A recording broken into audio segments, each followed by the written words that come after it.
Shalom, ada terunain berkati Tuhan. Kita bersyukur berterima kasih boleh berjumpa kembali dalam ibadah Impa MPT pada pagi hari ini, walaupun melalui video streaming. Ada yang diberkati Tuhan? Siapkan Alkitabnya, buka Bilangan Imamat 8 ayat 1 sampai 30. Ya. Kita tetap terbuka Alkitabnya, kita berdoa. Tuhan Yesus Bapa yang baik, kami mau membacakan kebenaran firman-Mu ini Tuhan. Urapi hamba, urapi anak-anak taruna ya Tuhan, agar mengerti akan kebenaran firman-Mu. Terima kasih Tuhan Yesus. Dalam nama anak Yesus Kristus kami bersyukur berterima kasih. Amin. Adik-adik taruna yang berkati Tuhan, mari kita baca perbenaran firman Tuhan ini. Pentabisan Harun dan anak-anaknya. Tuhan berfirman kepada Musa, panggillah Harun dan anak-anaknya bersama-sama dengan dia, dan ambillah pakaian-pakaian minyak urapan dan lembu jantan korban penghapus dosa, 2 domba jantan dan 2 bakul berisi roti yang tidak beragi. Lalu suruhlah berkumpul segenap umat ke depan pintu kemah pertemuan. Musa melakukan seperti yang diperintahkan Tuhan kepadanya. Lalu berkumpullah umat itu di depan kemah pertemuan. Berkatalah Musa kepada umat itu, inilah firman yang diperintahkan Tuhan untuk dilakukan. Lalu Musa menyuruh Harun dan anak-anaknya mendekat dan dibasuhinya lah mereka dengan air. Sesudah itu dikenakannya lah kemeja kepadanya, diikatkannya lah ikat pinggang, dikenakannya gamis, dikenakannya baju epod, diikatkannya sabuk baju epod dan dikepatkannya sabuk itu kepadanya. Dikenakannya lah tutup dada kepadanya dan dibubuhnya di dalam tutup dada itu Urim dan Tumim. Kemudian ditaruhkannya lah serban di kepalanya, dan di atas serban itu di sebelah depan ditaruhnya lah gatap patam emas, yakni jamang yang kudus seperti yang diperintahkan Tuhan kepada Musa.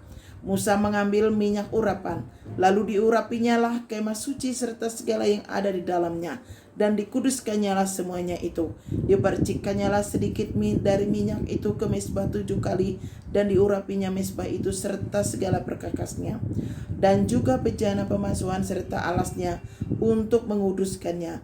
Kemudian dituangkannya lah sedikit dari minyak urapan itu ke atas kepala Harun, dan diurapinya dia untuk menguduskannya. Musa menyuruh anak-anak Harun mendekat, lalu dikenakannya lah kemeja kepada mereka, diikatkannya lah ikat pinggang dan dililitkannya lah dosa seperti yang diperintahkan Tuhan kepada Musa. Disuruhnya lah membawa lembu jantan korban penghapus dosa. Lalu Harun dan anak-anaknya meletakkan tangannya ke atas kepala lembu jantan korban penghapus dosa itu. Lembu itu disembelih, lalu Musa mengambil darahnya. Kemudian dengan jarinya dibubuhnya lah darah itu dan tanduk-tanduk mezbah sekelilingnya. Dan dengan demikian disucikanlahnya mezbah itu dari dosa. Darah sembelihan dituangkannya pada bagian bawah mezbah. Dengan demikian dikuduskannya mezbah itu dan diadakannya pendamaian baginya. Diambilnya lah segala lemak yang melekat kepada isi perut aubai hati, kedua buah pinggang serta lemaknya, lalu Musa membakarnya di atas mezbah. Tetapi lembu jantan itu dengan kulit, daging dan kotorannya dibakarnya habis di luar perkemahan seperti yang diperintahkan Tuhan kepada Musa. Kemudian disuruhnya lah membawa domba jantan korban bakaran, lalu Harun dan anak-anaknya meletakkan tangannya ke atas segala domba jantan itu. Domba itu disembelih, lalu Musa menyiramkan darahnya pada mezbah sekelilingnya. Domba itu dipotong-potong menurut bagian-bagian tertentu.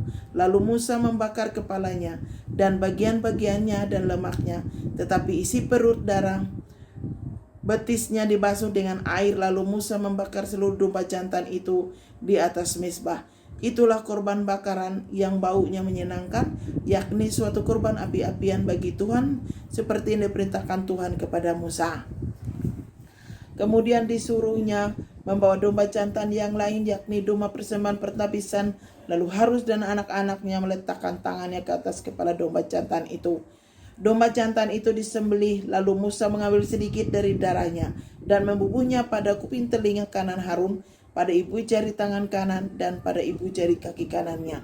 Musa menyuruh anak-anak Harun mendekat, lalu membubuh sedikit dari darah itu pada kuping telinga kanan mereka, pada ibu jari tangan kanan, dan Musa menyiramkan darah sembelihnya pada mezbah sekelilingnya. Diambilnyalah lemaknya, ekornya yang berlemak, segala lemaknya yang melekat pada isi perut, ubai hatinya, kedua buah pinggang serta lemaknya dan pahanya, pinggang serta lemak dan paha kanannya, dan dari dalam bakul berisi roti yang tidak beragi yang ada di hadapan Tuhan. Diambilnyalah satu roti bundar yang tidak beragi, satu roti bundar yang diolah dengan minyak, dan satu roti tipis, lalu diletakkannya di atas segala lemak dan di atas paha kanan itu. Dan ditaruhnya seluruh itu di telapak tangan Harun dan di telapak tangan anak-anaknya, dan dipersembahkannya semuanya sebagai persembahan unjukan di hadapan Tuhan. Kemudian Musa mengambil semuanya dari telapak tangan mereka, lalu dibakarnya di atas mezbah, yaitu di atas korban bakaran. Itulah persembahan pentabisan untuk menjadi bau yang menyenangkan. Itulah suatu korban api-apian bagi Tuhan. Musa mengambil dada domba itu dan mempersembahkannya sebagai persembahan unjukan di hadapan Tuhan. Itulah yang didapat Musa sebagai bagiannya dari domba jantan persembahan pentabisan itu, seperti yang diperintahkan Tuhan kepada Musa.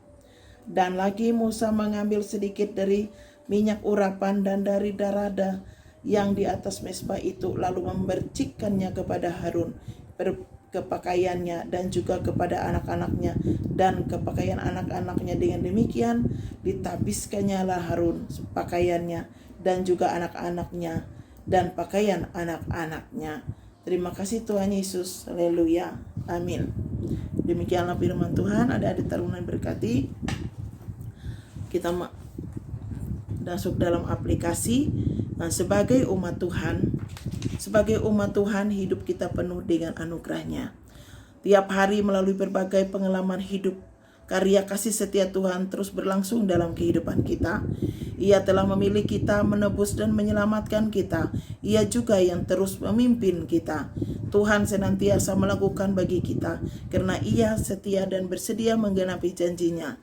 Tuhan akan harus memelihara dan tidak pernah meninggalkan kita.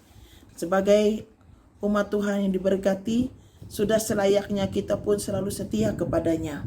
Karena kita sudah dipilih dan ditebus melalui pengorbanannya di kayu salib. Maka kita juga dikuduskannya. Karena sudah dikuduskannya, maka kita patut melalui menjaga relasi kasih dengan Tuhan, yaitu berdoa. Selanjutnya, sebagai umat Tuhan, kita memiliki kewajiban iman untuk menjaga kekudusan hidup. Hidup kudus, hidup dalam kebenaran firman Tuhan. Namun demikian, ada juga orang-orang tertentu yang dipilih secara khusus oleh Tuhan untuk melayani sesama umatnya, sepertinya diaken, penatua, pendeta, para pengurus kategorial dan pelayan dan dalam jemaat. Mereka harus melaksanakan tugas pelayanannya mereka sebagaimana kehendak Tuhan. Sebab mereka dipilih, Tuhan memanggil mereka untuk melayani Tuhan, menjadi rekan sekerja melayani umat yang ada, termasuk adik-adik taruna yang diberkati Tuhan. Terima kasih. Demikianlah firman Tuhan pada pagi hari ini. Tuhan Yesus memberkati kita semua. Mari kita berdoa. Tuhan, terima kasih atas kebenaran firman-Mu. Terima kasih atas waktu-Mu Tuhan. Biarlah kiranya firman-Mu ini tidak berlalu begitu saja, namun melekat dalam hati dan pikiran kami. Biarlah firman-Mu ini menjadi pedoman bagi kami sebagai kakak layan, begitu juga bagi adik-adik taruna yang diberkati Tuhan. Dalam nama Yesus kami bersyukur, berterima kasih. Amin.